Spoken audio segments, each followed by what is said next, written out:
elétricas industriais da computação. Hoje eu vou falar os seguintes temas: equivalência entre autômatos finitos não determinísticos e indeterminísticos, o lema do bombeamento para linguagens regulares, minimização de estados, aspectos algorítmicos dos autômatos finitos, máquina de Moore, problemas decibíveis concernentes a linguagens regulares. Vou começar falando de equivalência de autômatos. Dá uma lida rápida. O autômato finito não determinístico pode se transformar em um autômato finito determinístico equivalente. A classe dos autômatos finitos determinísticos é equivalente à classe dos não determinísticos. Dois autômatos são considerados equivalentes se aceitam a mesma linguagem. O que isso quer dizer? Isso quer dizer que um autômato não determinístico ele pode ser reconhecido por um autômato determinístico. Também que qualquer gramática de um autômato não determinístico, ela precisamente é reconhecida pelo determinístico, com a mesma gramática.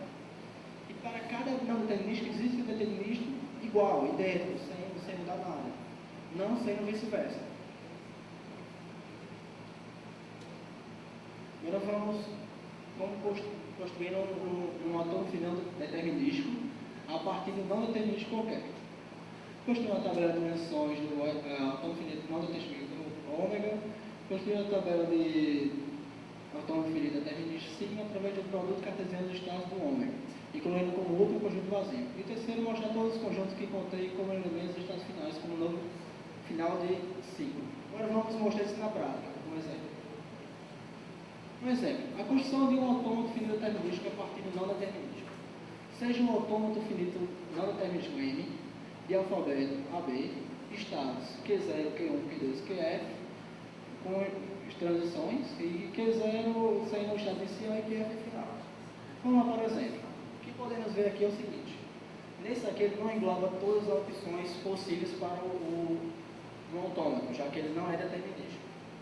Aqui ele mostra que no estado Q0, que é o estado inicial, se ele receber um B, ele vai continuar no estado inicial Q0. Ele recebendo um A, ele vai para o estado Q1 se só, ou apenas continuar no Q0. Vamos dizer que ele passou para o estado Q1, recebeu o A e passou. Ele não tem para onde ir, não tem mais nada para receber, só vai receber A até chegar no estado final. Recebendo o A no estado Q1, ele vai para o Q2, ou mesmo A vai para o Q seria o estado final. Esse seria um autômato não determinístico. Seria o quê? Ele não engloba tudo e ele não iria sobrepor tantas coisas, dependendo de um programa que fosse muito rígido em certas coisas que precisariam. Agora vamos lá para mostrar um autômato finito determinístico, de mesmo parâmetros todos. Vamos ver que aqui ele engloba todas as opções possíveis. Vamos dizer que aqui na produção 0, que seria o Q0 do outro, ele recebendo B, ele vai continuar no B, sem ter para onde ir. Enquanto receber B, vai ser B, continuando no Q0. Agora, a partir de que ele recebe o A, ele vai para a produção 1, que seria o Q1 do outro. Só que aqui já tem um diferencial. Se ele receber um B, ele vai voltar para o Q0, porque aqui ele pode receber um B, já que ele engloba todas as opções possíveis. Vamos dizer que ele não recebeu um B, recebeu um A.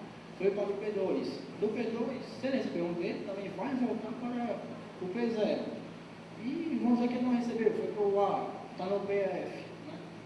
Que é o estado final. Se ele receber um A, vai continuar no estado final sem sair e acabou-se. Mas caso ele receba um B, mais adiante, ele vai começar tudo de novo, desde o primeiro estágio. Aqui ele fala basicamente o que eu acabei de falar. Agora vamos lá para o estado de transições dele. É basicamente o que eu falei. No Q0, se ele receber um A, ele vai para o estado Q0, Q1, que seria o estado Q1. Se ele receber um B, ele vai voltar para o estado Q0. Já no Q1, se ele receber um A, ele vai para o Q2, se ele receber um B, o Q0. Já no outro Q0, que é o Q2, que seria já o terceiro estágio dele, se ele receber um A, ele vai para o estado final, que seria o QF. Recebendo um B, ele vai voltar para o Q0. E no último estágio, quando ele receber um A, ele vai continuar no estado final. Recebendo um B, ele vai voltar para o estado inicial. Basicamente o que eu falei antigamente. Agora eu vou falar sobre o lema do bombeamento. Escreve uma propriedade essencial de todas as linguagens regulares. Todas as cadeias suficientemente longas de uma dada linguagem regular podem ser bombeadas. Cada uma dessas cadeias tem uma subcadeia central que pode ser repetida arbitrariamente para produzir uma nova cadeia pertencente à linguagem. O que seria isso? Isso quer dizer que uma linguagem suficientemente longa, uma cadeia suficientemente longa, vamos imaginar a cadeia que é do próximo exemplo, y, w, y, z. Vai dizer o seguinte: a partir de certo tamanho dela, se ela for maior e tiver um começo, um meio e um fim, a parte central dela ela pode ser repetida em n vezes, sempre p maior ou igual a 1. Ela vai ser repetida em mais de uma vez, ou uma ou mais de uma vez. Agora, o exemplo que eu vou falar e o primeiro teorema. Seja ela uma linguagem regular, então existe um inteiro p maior ou igual a 1, chamado de comprimento de bombeamento. Tal que, para toda palavra w pertencente a L, com o tamanho de w maior que b, maior ou igual a b, pode ser escrita como eu tinha falado, um exemplo, w, x, y, z. No estado final, o estado inicial, ele recebe um y. Vai para o segundo estágio, ele recebe um estado inicial mais um x. No segundo estágio, ele recebe um y. Aí daí ele vai ficar repetindo n vezes quanto possível. Se for n igual a 10, vai repetir 10 vezes o y e vai continuar pertencendo à mesma cadeia de L. Vamos dizer que ele recebeu mais duas vezes, vai ser x, y, y, z. Isso aí ele vai continuar pertencendo à mesma cadeia. Agora vamos falar de minimização de estados. O que seria minimização de estados? É um processo descritivo para derivar um autônomo finitista algoritmicamente de uma expressão regular que pode resultar em um autônomo finito mais complexo que o necessário. Um exemplo aqui. Nesse exemplo aqui, podemos ver que ele está no estado inicial, que também poderia ser o final, mas nesse caso aqui não é, porque ele não está no inicial. Ele vai receber um A, desse A ele vai para um outro estado, que com isso que ele vai, a partir daí que ele vai receber um A, ele vai continuar dando esse loop de A e sempre vai ficar aí. Esse daí não é muito indicado para problemas de varredura, porque ele vai fazer um estado que não era necessário a ele. Vou mostrar agora um exemplo dele minimizado. Bom, aqui ele minimizado. Apenas um estado, no qual seria o inicial e o final. Isso aí diz o quê? Que com isso aí o programa fica muito mais fácil de ler, mais rápido, e para qualquer programador seria até mais fácil de entender, não falando em programas em si. Em qualquer linguagem, qualquer coisa, seria bem mais fácil de ler isso aí, sabendo que ele seria o inicial e o final. E a eficiência é um atributo extremamente importante para o sistema de varredura. Logo, construir um autônomo finito determinístico, seja mínimo, faz sentido. Faz sentido pelo fato de que você quer mais rapidez, mais agilidade, mais eficiência no que ele está fazendo. Então, com isso, não precisa que ele fique passando por um estado desnecessário e vá simplesmente para onde ele quer. Podemos dizer que para todo o autômato finito determinístico, existe um autômato finito minimizado desse estado, equivalente a ele totalmente. Agora eu vou falar de aspectos algoritmos que quer falar Edson. Obrigado, Vitor. Boa noite a todos. Boa noite. Vou passar para vocês, dando continuidade às palavras de Vitor, sobre linguagens regulares, falar sobre aspectos algorítmicos. Então, vamos lá. Bom, a gente tem autômatos finitos que podem ser apresentados especialmente como tabelas. São úteis para transformar os algoritmos em códigos e podem ser descritos conforme a necessidade que você está programando. Aqui temos um exemplo de um algoritmo onde nós temos um autômato N com as produções, onde tem o alfabeto, os estados, as produções, estado inicial Q0, estado final que é um algoritmo, é um autômato finito determinístico, que satisfaz os pré-requisitos de minimização de estados. Então aqui nós temos uma tabela bem simples, onde relacionamos os estados distintos do autômato né, onde cada par de estados ocorre somente uma vez. Ou seja, se você parte do estado Q0, obrigatoriamente você tem um estado final, um estado de destino. Seria Q1, Q2, Q3, Qn. Nesse algoritmo, para cada estado de saída, ele tem um estado final, um estado de destino. Okay? Bom,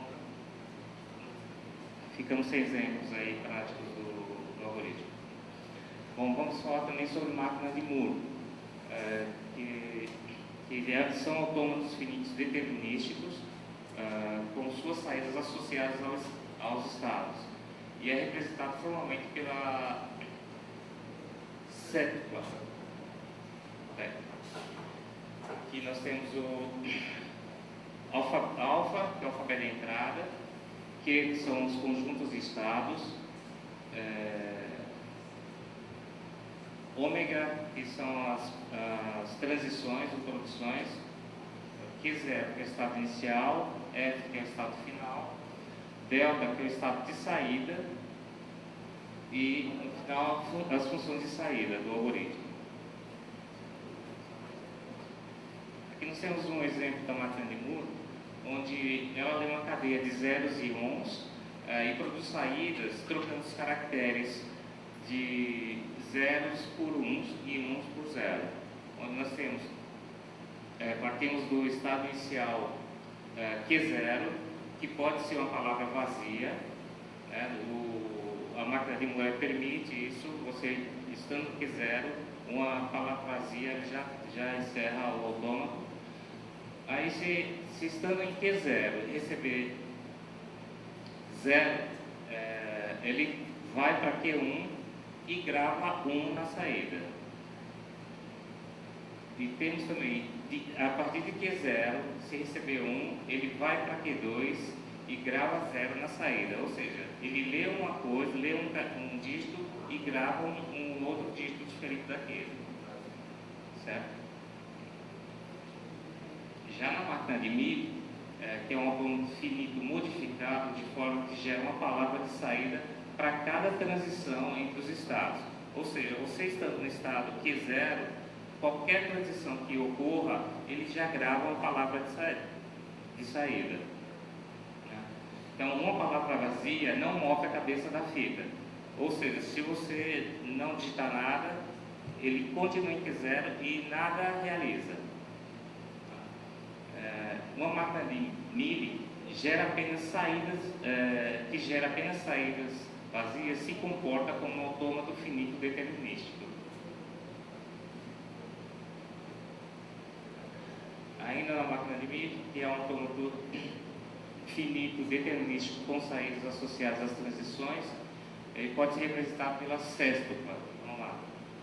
Nós temos o alfabeto de entrada, os conjuntos de estados, as funções de transições, o estado inicial, estado final e um alfabeto de saída.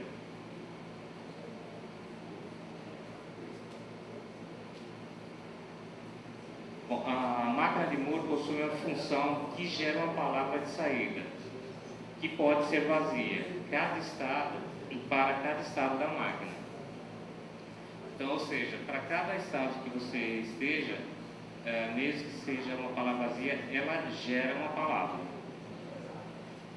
E essa saída só depende do estado atual da máquina. Qualquer que seja o estado, ele grava uma palavra. Temos um exemplo prático aqui, com uma máquina de Mealy.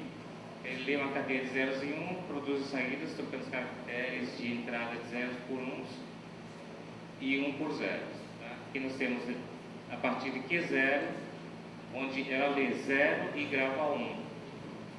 E também ela pode ler 1 e gravar 0, no mesmo estado de saída, que é o estado final. E é uma palavra vazia, não move a cabeça da fita, como eu disse, ela precisa obrigatoriamente de um caractere para mover o cursor. Okay.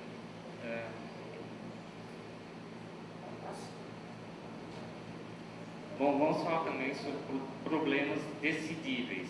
É um assunto muito chato, muito teórico. Não temos muitos exemplos práticos. Então, vamos ver aqui com vocês. E é um problema de decisão caracterizado por uma classe de perguntas cujas respostas devem ser sim ou não. Um problema de decisão é computável se existe um algoritmo para a solução. Aqui nós temos um exemplo. Problemas com linguagens regulares. A aceitação de um autômato finito determinístico descrito pela linguagem A, que recebe B e W, onde B é um autômato finito determinístico que reconhece a cadeia W. Nós temos o teorema A é decidível se devemos mostrar que uma máquina de Turing M decide se A é determinístico ou não. Então nós temos M, uma entrada B, que gera W, onde B é um autômato finito determinístico e W é uma cadeia. A gente simula B com a entrada W. Se a simulação termina em um estado final, aceita ou reconhece W. Se uma simulação termina com um estado final, aceita ou reconhece W, se não, rejeita. Então, ela precisa receber W para aceitar a cadeia. Se receber qualquer caractere diferente de W, ela vai rejeitar essa cadeia ou essa palavra. A entrada BW é a representação do autômato B com a entrada W.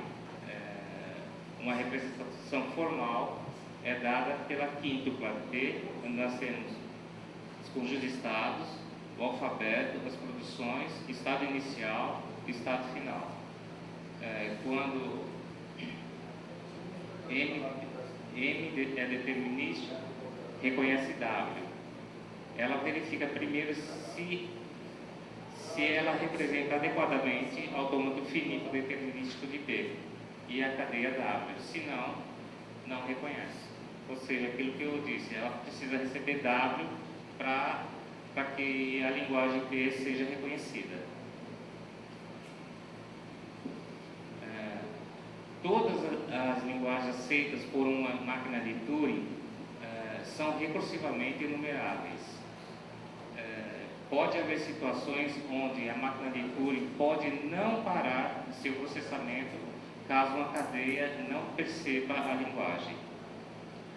O problema é decidível se a linguagem que o representa é uma linguagem recursiva, isto é, há um modelo computacional provado de que sempre pode obter um sim ou um não como saída.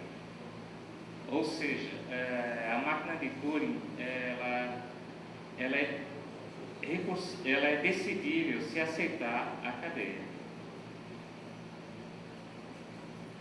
Dúvidas? Não. É um assunto chato. Você foi bastante claro.